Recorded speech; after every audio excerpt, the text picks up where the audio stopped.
नमो तस्से भगवतो अरहतो सम्मा संबुद्धस्से यस्य अच्युत दुःशीलं मालुवा सालमिवेतनं करोति सोततन्तानं यथानं इच्छति दिशो। शीलहीन व्यक्ति के अत्याधिक दुराचारी कर्म का फल मालवा लता की तरह है। वह लता वृक्ष में बढ़ती है और वृक्ष को नाश करते हैं। उसी प्रकार बुरा कर्म करने वाला भी नाश हो जाता है।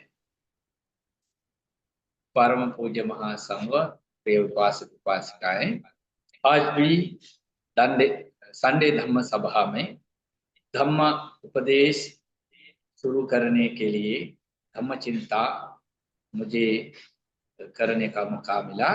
उसी के लिए आपका निमंत्रण है, उसी के लिए आप सभी लोगों को धन्यवाद थे। हर सप्ताह की तरह सप्ताह में भी मैंने एक गाथा प्रस्तुत किया। अत्तवग्र की ये गाथा के द्वारा भी आप हम सभी लोग के लिए एक बेहतर उपदेश देते हैं, संसार की मुक्ति के लिए और बेहतर सांसारिक जीवन के लिए। इसमें बुद्ध समझाते हैं, यस्य अत्यंत दुस्सील्यं मालवा सालमिवेतनं करोति सो तत्तानं यथानं इच्छति दिशो। जैसे जो अत्यंत दुश्शील व्यक्ति वो दुराचार को करते हैं और उसी दुराचार की कर्म की फल उनको ऐसा भुगतना पड़ेगा जैसा जो पेड़ों में एक जो एक लता जो उसमें पड़ते हैं तो वो कैंसर की तरह उसी पेड़ को धीरे धीरे धीरे धीरे अपना कब्जा में लेता है और पेड़ को खत्म कर देता है। ठीक उसी तरह जो बुरा कर्म करने वाला जो व्यक्ति, दुश्शील व्यक्ति बुरा कर्म करते करते उनका जीवन में भी उसी बुरा कर्म वो मालवा लता की तरह बन जाता है। उसका जीवन पूरा बिगाड़ देता है और वो पूरा खत्म कर देता है। इसलिए इस संसार में हम लोग जितना हो सके उतना सुशील होकर के अच्छा कर्म हमारा जीवन में आयोजन करना है। तो ऐसे होने पर हमारा जीवन और ज्योति से ज्योति तक, जो प्रकाश से प्रकाश तक चलता रहेगा।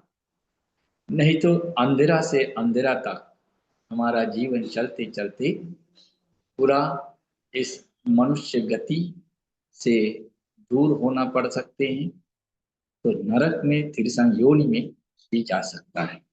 इसलिए हम लोग संभाल के इस मनुष्य की जीवन बिताना है और कोई भी बुरा कर्म न करना है। उसके लिए हमें संबुद्ध ने पंचशील सिखाया और उससे आगे भी शील है। उसे शील पालन करते हुए अगर कोई अपना जीवन बिताते हैं तो उनके द्वारा बुरा कर्म होने का संभावना ना के बराबर हो जाता है। इसलिए हम शील को पालन करना, शील को रक्षा करना, शील के पद पे हमारा जीवन बिताना ही सही होते हैं, सुखदायक होते हैं। इसे उपदेश देते हुए इस गाथा के पीछे भी एक घटना है, उसी घटना को भी थोड़ा हम समझाएंगे। सम्बुद्ध के समय में एक कुछ भिक्षु लोग जेतवन बुद्ध विहार में कुछ भिक्षु लोग कुछ चर्चा कर रहा था, मतलब आपस में कुछ ऐसे बात कर रहा था। तो उस नजदीक से बुद्ध ने गुजर रहा था, मतलब चलता रहा। तो बुद्ध ने देखा कुछ भिक्षु लोग ऐसे बैठकर चर्चा कर रहा है। तब बुद्ध ने रुक के उन लोग से पूछा, आप लोग क्या बात कर रहा है, क्या चर्चा कर रहा है? फिर उस भिक्षु ने बताया, हम लोग ये देवदत्त के बारे में हम लोग बात कर रहे थे। देवदत्त इतना दुष्शील है, जितना दुष्शील है उतना ही वो दुष्ट भी है। उनका काम ऐसा है, वो अच्छा व्यक्ति भी उनका बुरा कर्म में शामिल कराते हैं। गुमराह करके वो लोग भी अपना पक्ष में करके उन्होंने इसी तरह दूसरा लोगों को से भी बुरा कर्म करवाते हैं। वो लोग उदाहरण में बताता है, जो अजाशत्रु अजाशत्रु बिंबिसार राजा का जो संतान थे, बेटे थे, राजकुमार थे। उनको अपना पिता के बारे में बिगाड़ के फिर उनको अपना पक्ष करवा करके उनको जो शील को दिखाते हैं, लेकिन अंदर से कोई शील नहीं है। जो उसी तरह उनको गुमराह करा के उनका मन बदलवा दिया। फिर उनको समझाया, अपना पिताजी जब तक रहेंगे तब तक आपको कभी राजा बन नहीं सकता है। ये पिता जिस दिन में मर जाता है, हो सकता है आप किसी भी दुर्घटना हो सकता है, और आपको आप भी उम्र बढ़ता जा रहा है, आपका सही उम्र चलता रहा है, तो आपको इसी गद्दी में बैठने के लिए राजा के रूप में अभी बहुत समय मिलेगा, समय जाएगा। ऐसे ऐसे बात करके उनका मन बदल दिया। बदल के आखिरी में उनका पिताजी हत्या करवाने का तक जो अजाशत्रु का मन बिगाड़ दिया। फिर उतना नहीं है, दूसरा ओर से आपको भी 3 बार हत्या करने के लिए इन्होंने कोशिश किया। तो लेकिन हम लोग सुने हैं एक बार, जो कुछ दूर तो लोगों को बुला करके, गुंडों को बुला करके, जो बाढ़ बाढ़ से जो उनको बुद्ध को हत्या करने का कोशिश किया, और एक बार उनके दिशा में एक हाथी को छोड़ करके तो उनको हत्या करने का कोशिश किया। दूसरी बार एक पहाड़ी में चल करके बुद्ध ने वो जो पहाड़ी के नीचे से जाते वक्त एक पत्थर को गिरा करके जो हत्या करने का कोशिश किया। इसी तरह कई बार कोशिश किया। तो ये तो असली में एक बहुत दुष्ट व्यक्ति है, जो देवदत्त। जो उन्होंने जो बुद्ध के बुद्ध शासन में भी घुसकर एक भिक्षु का वेश धारण करके तो इतना उन्होंने बुरा कर्म कर रहा है, शील कुछ भी पालन नहीं करता है, ऐसा बुद्ध को बताया वो लोग। फिर बुद्ध ने वहां पे उस समय बताता है, हे भिक्षु, ये देवदत्त सिर्फ आप लोग देखते हैं इसी जन्म में ये बुरा कर्म कर रहा है। फिर वो भिक्षु बताते हैं, इसी बुरा कर्म के कारण ये देवदत्त इसी जन्म के बाद तो बहुत बुरा कर्म भुगतना पड़ेगा। फिर बुद्ध बताता है, ये सिर्फ इसी जन्म की नहीं है, ये तो पिछले जन्मों से, पूर्व जन्मों से ये व्यक्ति इसी तरह दुष्ट है, हम लोग के पीछे पड़े हैं, हमको मारने हत्या करने का कोशिश कर रहा था। फिर ऐसे करके बुद्ध ने समझाने लगा जो पुराना एक कथा के बारे में। जब एक समय में पूर्व जन्मों में जब बुद्ध ने इस जो वाराणसी के जो आसपास जो एक वन में हिरण के रूप में बुद्ध ने जन्म लिया था, तो उस समय जो देवदत्त एक शिकारी के रूप में इसी इसी वन के आसपास रहा, तो हिरण को शिकारी कर रहा था। फिर एक बार जो इसने एक पेड़ पे चल के पेड़ के ऊपर चुपके, और नीचे जो हिरण को पकड़ने वाला जो एक ट्रैप बना करके उन्होंने ऊपर एक बाड़ हाथ में लेकर वो बैठ गया। अगर हिरण वहां तक आएगा तो उसमें फंसेगा, तो अपना हथियार से मार करके हिरण को हत्या करेंगे। ऐसे बैठे रहा।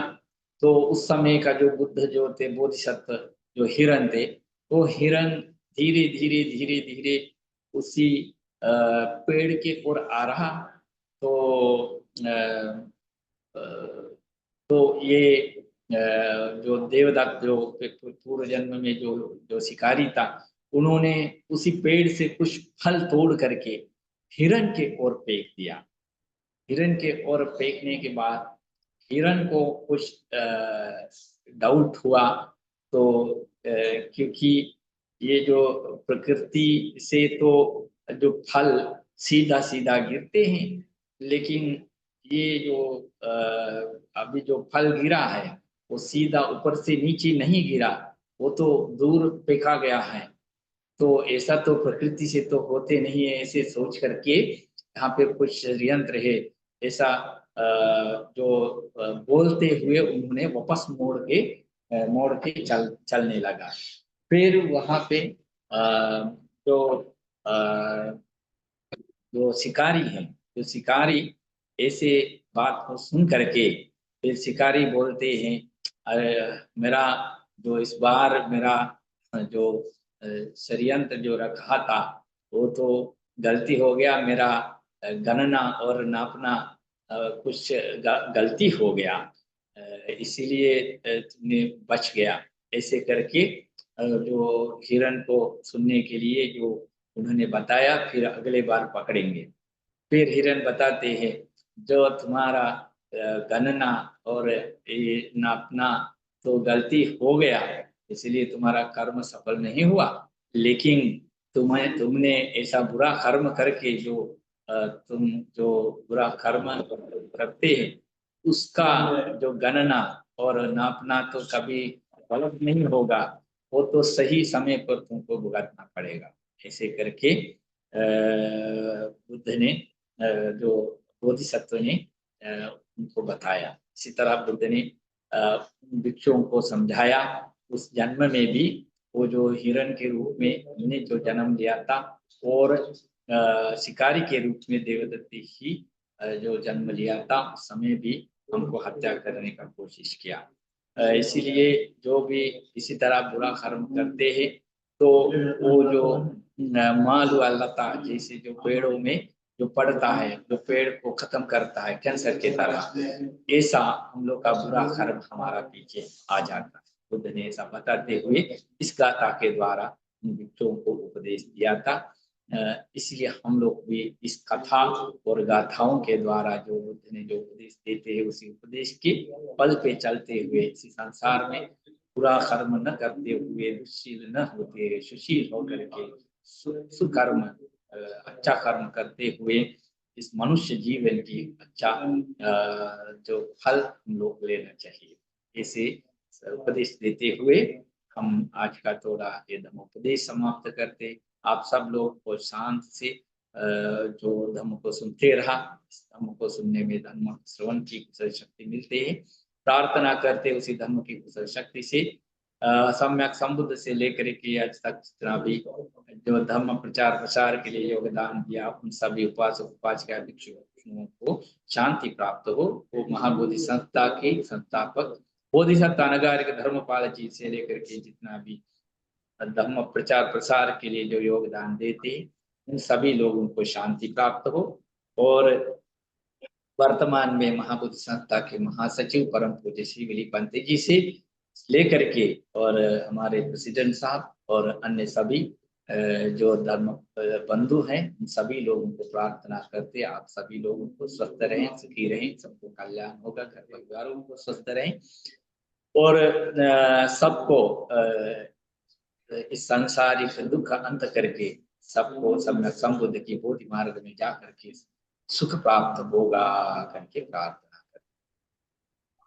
भवतु सब मंगलं रक्षन्तु सब देवता सब बुद्धानुभावेन सदा सत्ये भवन्तु ते भवतु सब मंगलं रक्षन्तु सब देवता सब धम्मानुभावेन सदा सत्ये भवन्तु ते भवतु सब मंगलं रक्षन्तु सब देवता सब संघानुभावेन सदा सत्ये भवन्तु ते।